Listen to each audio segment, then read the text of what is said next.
WALN, the Party Channel. Ned Richards here on a snowy Wednesday night in the very first decade of rock and roll, my friends. And when you speak about the first decade, you talk about a man that is the Sultan of Smooth, and I call him that. Back to the year 1963, since I fell in love, and even earlier than that. Ladies and gentlemen, I am very humbled, and I am very honored to bring this gentleman back to the Lehigh Valley right here on the phone.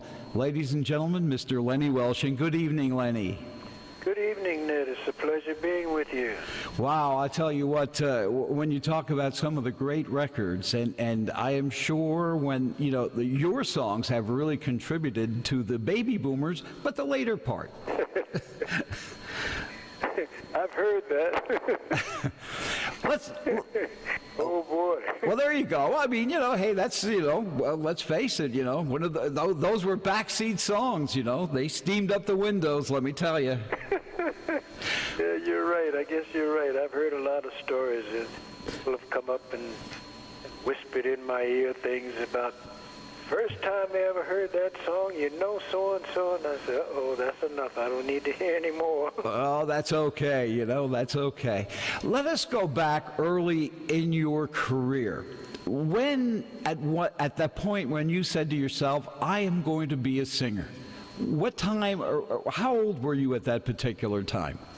When I said I'm going to be a singer? Yes. I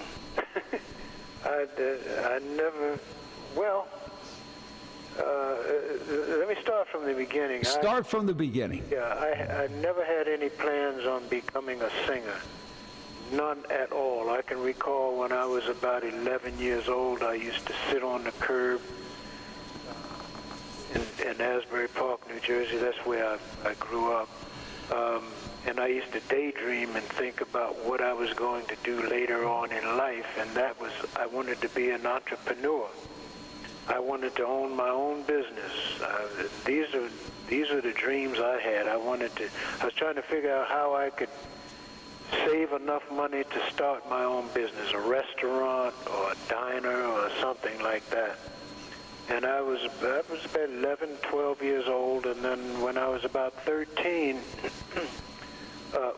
I back up a little bit. I used to sing. I would sing in the kitchen while I was washing the dishes or cleaning the house. I would sing around the house. If I heard someone singing on the radio, I would sing along with them. And I'd say to myself, you know, I can do that. I sound just as good as that person does. But I've never had any intentions or plans on becoming a singer. But one day, I guess I was about 14 years old, I was walking down the street, and a young man walked up to me and said, look, I'm going to start a singing group, and I want you to be in it. I said, okay. And I walked away. I didn't really know him. We weren't friends, but, you know, we same areas, same town. But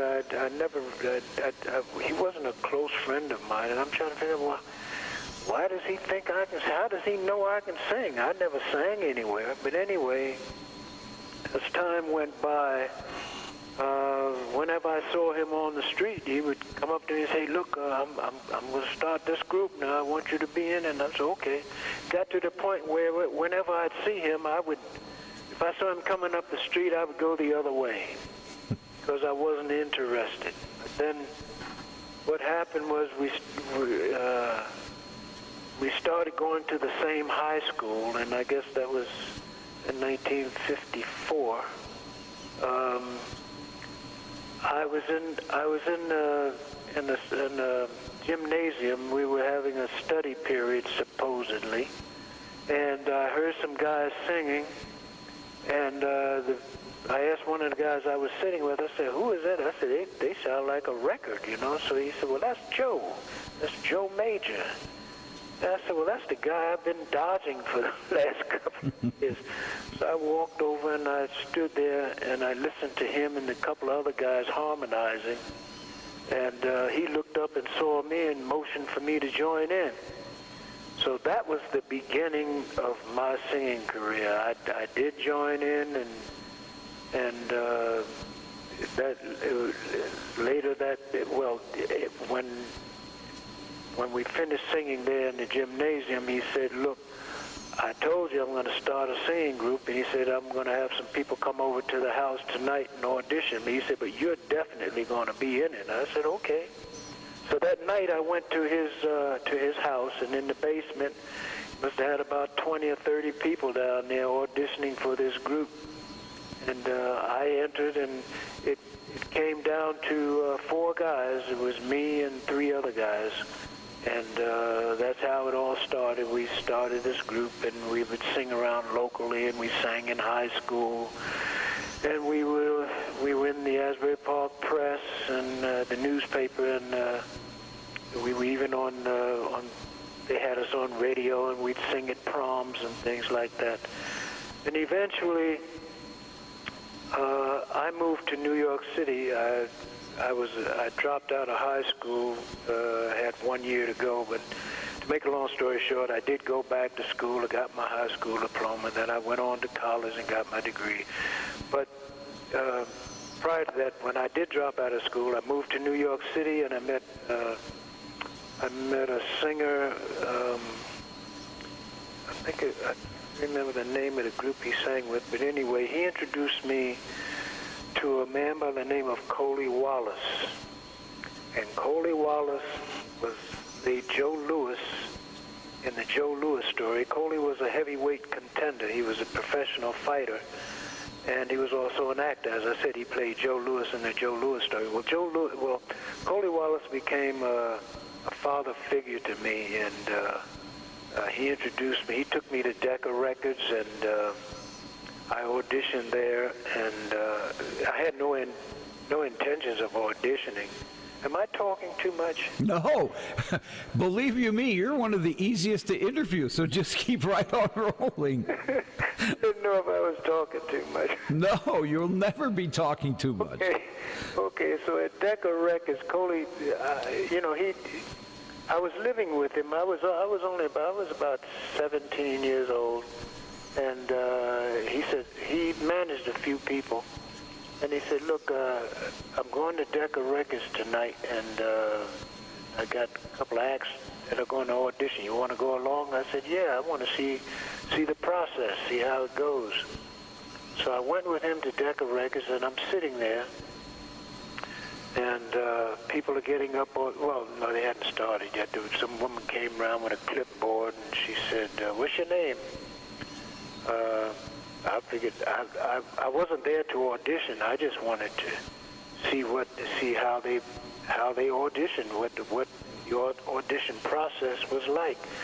So I told her my name, and my real name is Leon Welch.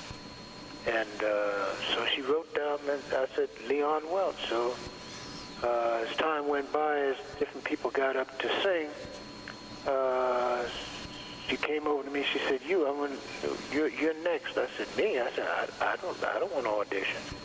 She said, "No, but what?" So there was a group there. A friend of mine who introduced me to Coley. He was there with his group, and he said, "Go on, man."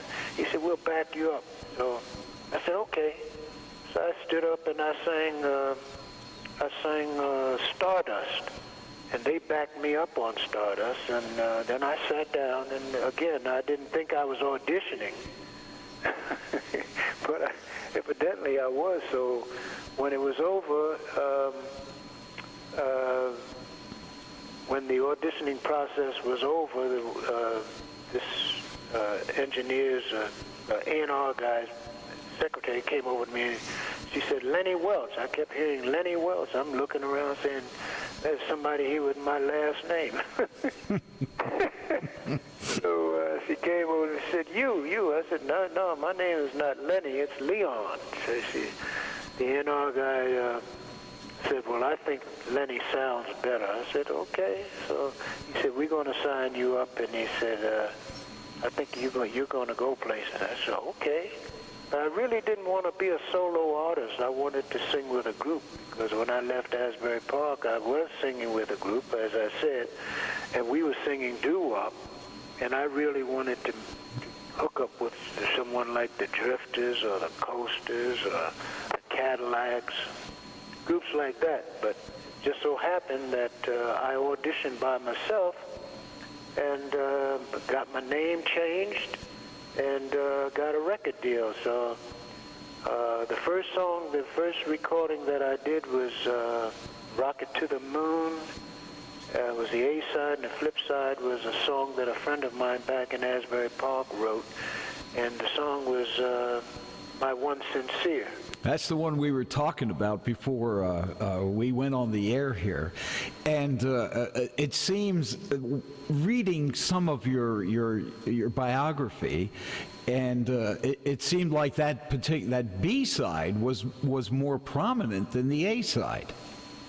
Well, the A side was during a period when the Russians had sent up Sputnik. So it was a novelty song, and they wanted to try to capitalize on it when the Russian space thing Sputnik went up. So that was what that was about. But nothing happened. We didn't get on the charts. I don't even know if it got played. But anyway, we used that record to get me an audition with Archie Blyer at Cadence Records. So in 1959, I went up. I was taken to meet. I met Archie Blyer, and we sat down at the piano, and he said, let me hear you sing this song. He sat down, he started playing You Don't Know Me, and I started singing it real sweet, pretty, and straight. No, sing it like you would sing, as if you would do it if you were singing with the group back in Asbury Park. So I said, okay. I knew what he meant. He wanted a little soul in it. So I said, okay. So he started playing it again, and I did. And I put a little soul to it, and he said, yeah, that's it. Then he looked at my manager, and he said, I want to sign him up, and we'll go in the studio next week. And that's what happened. My first recording was You Don't Know Me, which I don't remember how far it went up on the charts. I guess it went in the top 20. That was my first release for Archie Blyer. And the flip side was a song that I wrote called I Need Someone. And the funny thing about that is I Need Someone started climbing the charts in different regions, and one in particular was Philadelphia. They started playing I Need Someone, and but Archie Blyer said no, he wanted all concentration on You Don't Know Me. So You Don't Know Me was the main one thing. But even today, if I do a performance in the Philadelphia area, or maybe Baltimore, Washington area, it's in my contract that I have to do I Need Someone because it was very popular. While I was listening to some of your music, one song really got to me, and I had to play it over and over and over again last night, as a matter of fact. The name of the song, The Old Cathedral. I passed by the old cathedral. I'm going to play that for everybody tonight. Well, absolutely beautiful song. Well, thank you. But how did that come about? Well, that's it. That's Archie Blyer. He once a week I would meet with him. I'd go into Cadence, meet with him at his office at Cadence Records on 57th Street and in Manhattan. And he would have songs for me to listen to, and that was one of them. That's gone way, way back. What is that, 61? That was 61, yes it was. 61, whew, my goodness. Many, many moons ago. Well, you know what? I'll tell you what, that song is just supreme. I love that. Another one of your songs that I listened to over and over and over again last night, and I'm going to play it tonight as well. Darling, Take Me Back. Well, Darling, Take Me Back, I'm sorry. Yeah, that was on Cap Records. Records. Right, yeah. I remember that very well. We were talking, earlier before we went on the air about the song My One Sincere, and you had no idea who backed you on that particular song. No. Was it just they put a bunch of people together, in the studio, and you just cut the record? Nobody was in the studio but me and the band. That was it. No singers. So evidently they must have hired some studio singers and added it to the track. Wow. The same thing happened with the song I did. Congratulations, Baby. Mm-hmm. Now, Congratulations, Baby, I get requests for that all the time. People always ask me about that song and who the group was that backed me up on that song. Well, here I don't know. I think Archie had bought the tracks from someone, and there was a group on it. I think the background singers stayed on the tracks, and they put my voice on as lead, and that was it. But I have no idea who they were. Wow. That is amazing how they would do that years and years ago, and people would probably, they're waiting to see you and the backup group that did that, and it was just you. Yeah, no. As you were growing up, Lenny, who kind of like was your role model as far as music was concerned? Oh boy, let's see. I was into, I guess they call it doo-wop, the Flamingos,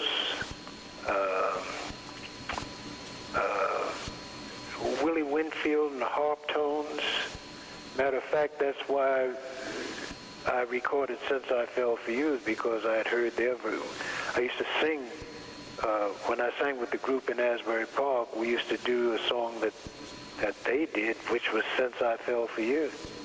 And that's the first time I ever heard it was with them, with Willie Winfield doing it. And I've suggested it to Archie Blyer when we were looking for songs. He asked me if there were any songs that I really liked when I was back living in Asbury Park. I said, yeah, there's one song that we used to do. It was called Since I Fell for You. And he sent out for the sheet music, and when he started playing it, I didn't recognize it because the very front part was not, I'd never heard that before. When you just give love, da-da-da-da-da. I never heard that before because Willie Winfield didn't do it that way. So at first I thought he had gotten the wrong song, but he got the right one, and I'm happy about that. Boy, I'll say, a million songs later, there you go. Yeah.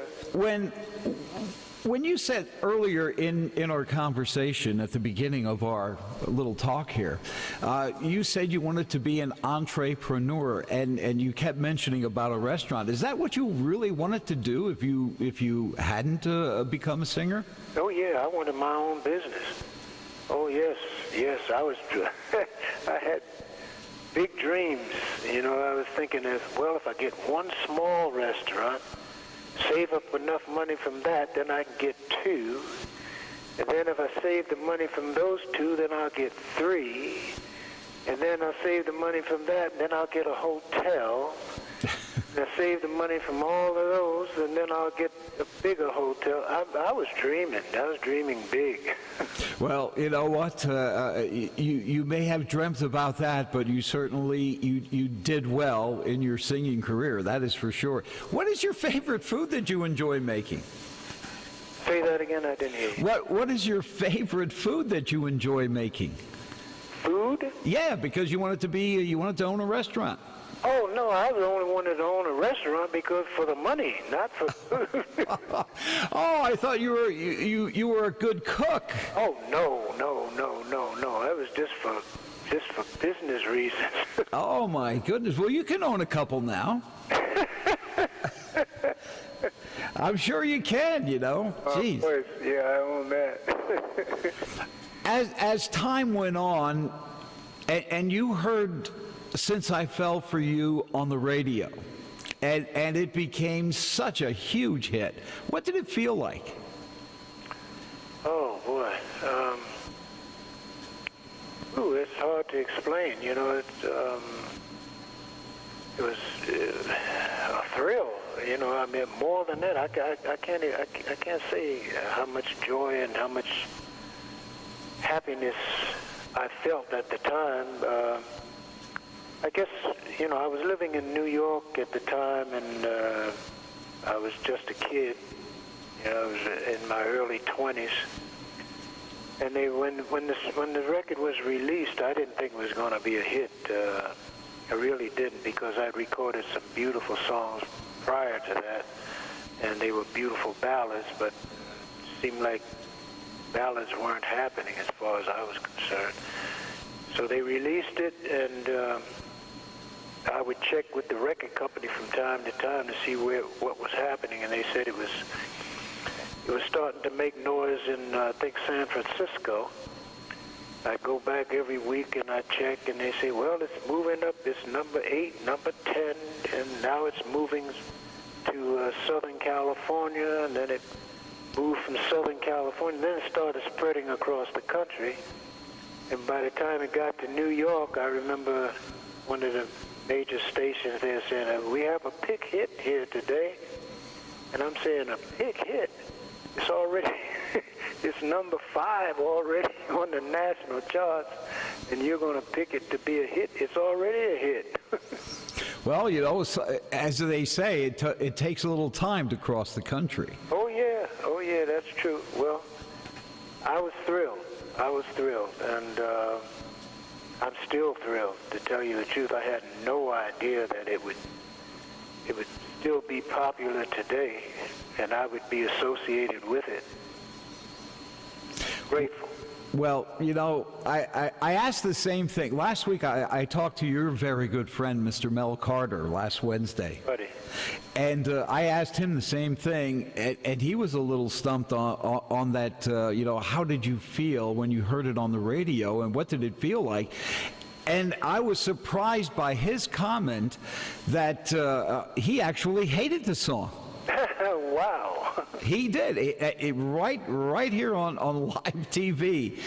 He said, Ned, he says, when I went into the studio, I looked at it, and he says, I totally hate this song.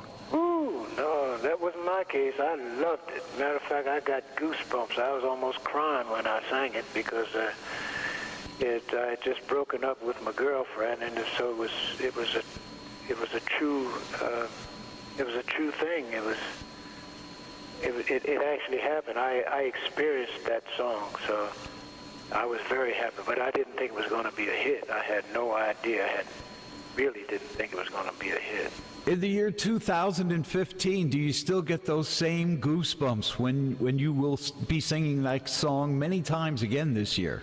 Oh, yeah. Oh, sure. Oh, yeah. Out of all the places that you performed all over the world, where was your most favorite place you enjoyed performing? You know, somebody asked me that today, and I really can't say. I've been everywhere. I've been all over the world, and I can't say one particular place. I really can't. There's no one particular place. I love them all. I've worked from what they call the joints to Las Vegas, and everywhere. I've been to Russia, Germany, England, Sweden, Denmark, Australia, you name it. I've been everywhere. But I can't say one place. I can't pick one place in particular. How was your reception in Russia? That really intrigues me. How did the people take you at that particular time? Oh, they loved it, you know. I mean, yeah, I can recall I was in Italy once, and I was singing, and people didn't understand the words, but they stood up and threw flowers, and I'm saying, wow, this is amazing. They don't understand what I'm saying, and I'm getting this kind of ovation. Have you ever done your signature song? Have you ever done it in another language? No, that's not a bad idea, though. Maybe I'll try that before they throw dirt on me. Oh, yeah, well, please do. You know, and they're not going to throw dirt on you for a long time. You're going to be around a long time, and. A lot of people have asked me questions, you know, like I was actually interviewed here a couple of weeks ago on a national blog radio because I've just, you know, celebrated my 45th year in this business, and they asked me, how do you prepare before you interview the stars? And you know, a lot of the people sit there and write this menagerie of questions. I don't do that. I don't prepare a thing. I ask, and that's how we get it across. And you... It feels normal and natural. Yes, and this is what I try to do. And you know, they say, well, geez, why didn't you ask that, or why didn't you do this? Well, it's a conversation. And that's all it is, and it's all about, you know, your career. And boy, I'll tell you what, you have done such a wonderful job over the years, and people respect you so much, you know, for the music that you have done, and for the music you will continue to do. I want to ask you a question. Go back to 1964, and this song is kind of cute, and I kind of liked it. And it said, or the name of the song was "Mama, Don't Hit That Boy." Can you talk about that? Oh, I wrote that song. I know you did. Mama, don't you hit that boy. Yeah, I remember that. Talk about that. A true story? Boy, yeah, I can recall, you know, I guess the story is about a boy who went out and stayed out late, and he came home, and his mother was hiding behind the door, waiting for him to come in, and she had a switch or a stick in her hand, and now this isn't true. Well, it's almost true, but it's not true, but almost. You know, I came in late a few times, and I had some problems, but not like the words of the song that I wrote. And Mama, don't you hit that boy. I said, I still remember when I went to my first dance. Ma said, son, be home by 10 now. You won't get another chance, something like that. And when I got home about 3:45, there stood Ma behind the front door. 3:45? She raised her hand and she started to swing. But just about then, Papa stopped everything. He said, Mama, don't you hit that boy. He said, you got me remembering these words, man. Wow. He said, remember those days when we were young. We stayed out late and we had a lot of fun, and we didn't get home until the dance was done. So when you think of those days, you got to think about your son. So, Mama, don't you hit that boy. I'm bringing you back some good memories, huh? Yeah. That's not a bad song either. No, it isn't. I'm going to be playing that tonight as well. Okay. I had to ask you about that because, you know, I was sitting there listening to your music last night, and I looked it up, and I said, he wrote that song. I wonder if that's all about him. Yeah, it's me. But you know, the feel that I got for that song was, was like it had a feel of Hank Ballard and the Midnighters. And if you listen to the background, the music, and I was trying to relate to Hank Ballard and the Midnighters. I loved the Midnighters. Oh, they were a fabulous group. Yeah. They really got cheated on the twist. Oh yeah. Well, I'm quite sure Hank wrote the song, so I'm quite sure he did okay. Yeah, I'm sure he did too. Another one of those songs that really shows your versatility of your voice, if I have to say it that way. Ebb Tide. Oh wow. Yeah. I recorded Eptide before I did Since I Fell for You. And that was because of Archie Blyer. Matter of fact, we went in the studio several times. I tell you, he was a perfectionist. You know, he had the Everly Brothers, Andy. I'm quite sure you know who he is, but for your audience, I just want them to know that he was the conductor for the Arthur Godfrey Show. And when he left the Godfrey Show, he started Cadence Records. And he had Julius LaRosa, Andy Williams, the Cordettes, the Everly Brothers, Johnny Tillotson. All of these were his acts, and I was one of them. And he did all of the arrangements. It was his record company. He produced everything, and he was just a perfectionist. When it came to Eptide, I think we went into one studio, and everything was done live. It was no overdubbing. If one person made a mistake, the whole orchestra stopped. We did it again. And that's what happened with Eptide.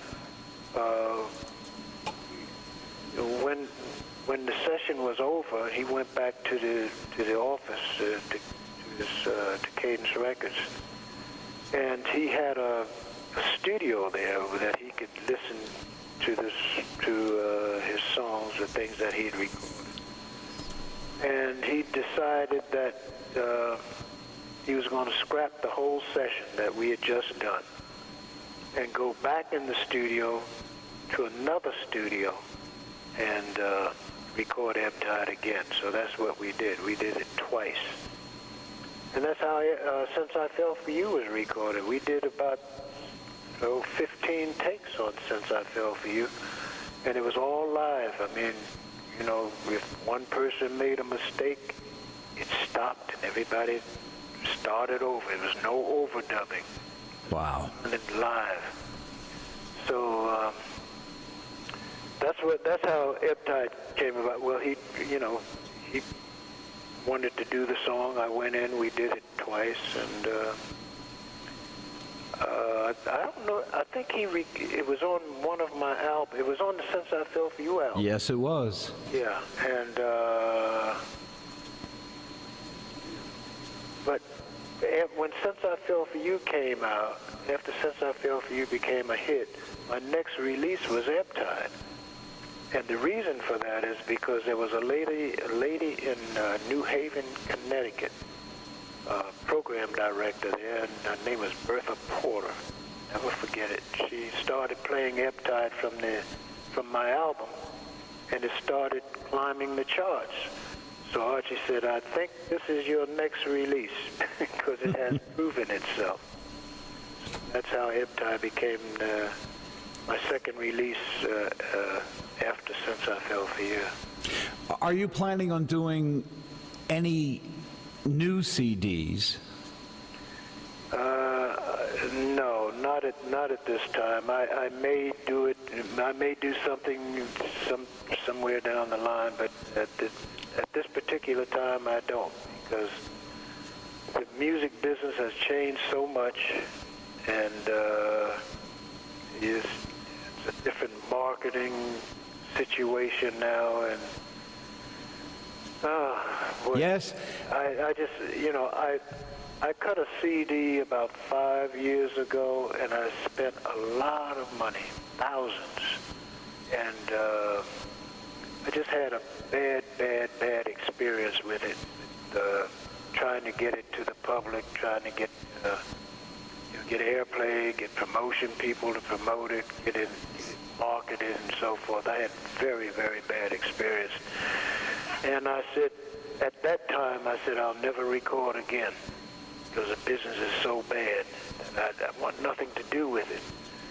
But that was 5 years ago, and I'm not going to say I won't record again, but I'll be thinking about it. But if I can figure out a way to do it where I can market myself, or where I can, Well, if you do, I guarantee you I'll play it. Well, I greatly appreciate it. I had a question from one of our listeners that emailed me, and they're watching from North Pennsylvania. They had asked me that, are you ever going to record a Christmas CD in the future? Oh, boy. I would love to do that. I've been asked that several times, and I would love to do it. I really would. Whew. Yeah. I think, boy, I'll tell you, if anything would be at this point in time in music, a Christmas CD, I think would probably do you quite well. Well, I'll keep that in mind, and I'm not an Archie Blyer, but I do get the gist of what my listeners and I'm sure others as well, feel the same way. Your voice and the way you deliver the songs, I think if you, and I do seriously hope you do this, and one of my favorite Christmas songs of all time, and I know you would be absolutely beautiful the way you would sing it, "Oh Holy Night." Oh, wow. Yeah. Not a bad idea. All right.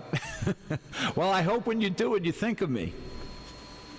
I will keep it in mind. I'll think of you. Oh, thank you very much. I appreciate that.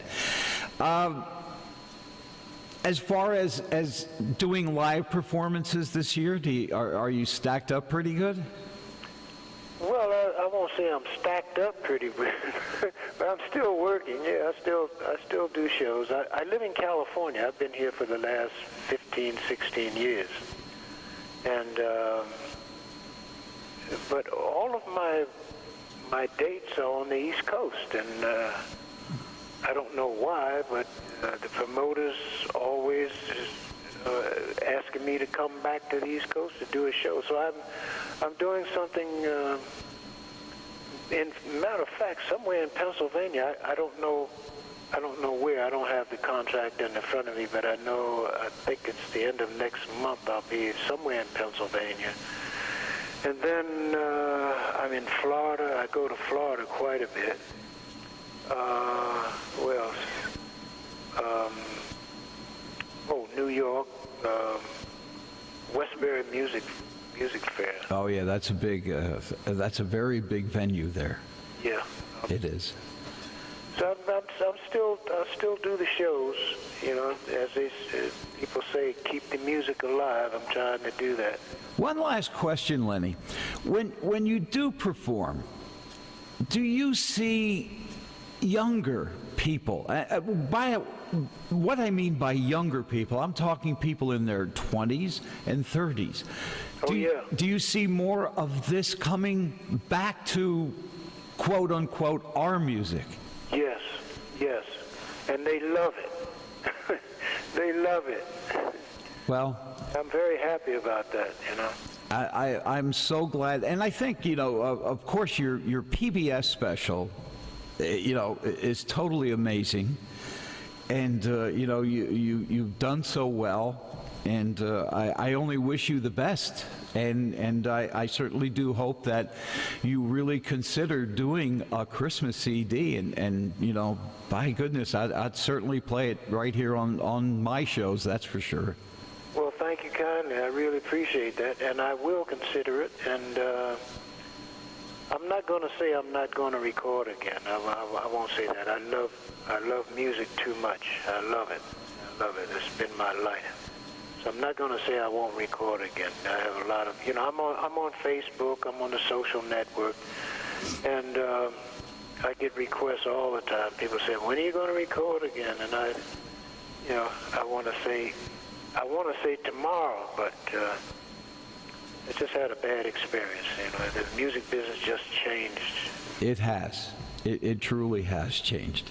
And, I miss those days when you could go in and record and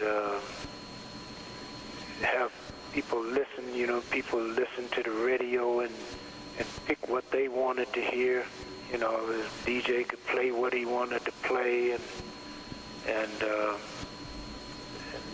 people would call in and say, well, I like that. I think that's going to be a hit or whatever. Or I don't like it or whatever, you know.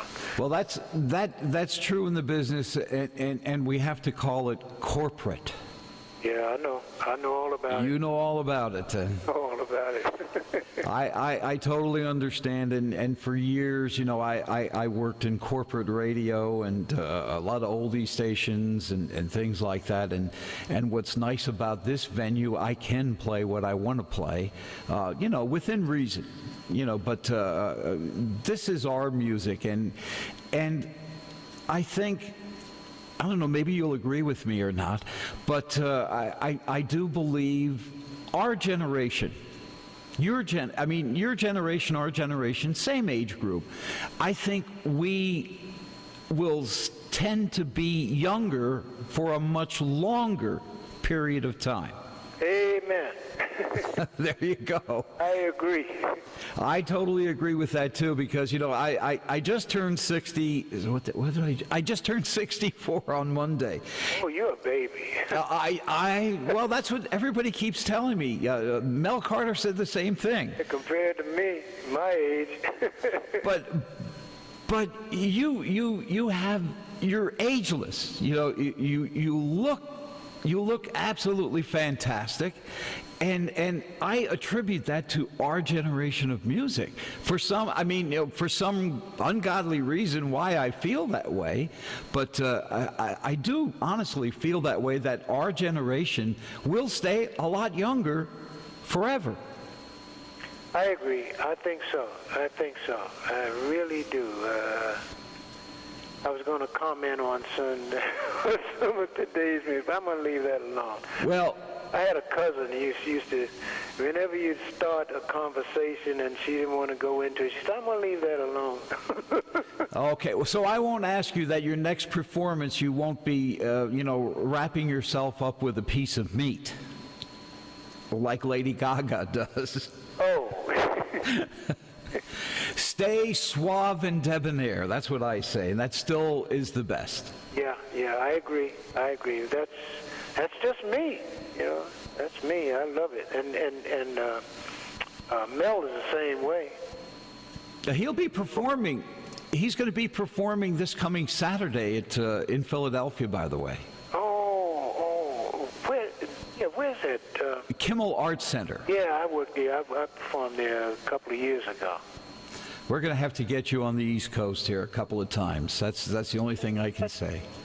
I'm available. All righty. Well, Lenny, I certainly do appreciate you taking the time to talk with us, to talk with our viewers and our listeners here. And it's been a pleasure with some of your stories. It's just, you know, people don't know the gist of everything and what you originally wanted to do, and to become an entrepreneur in the singing area as well.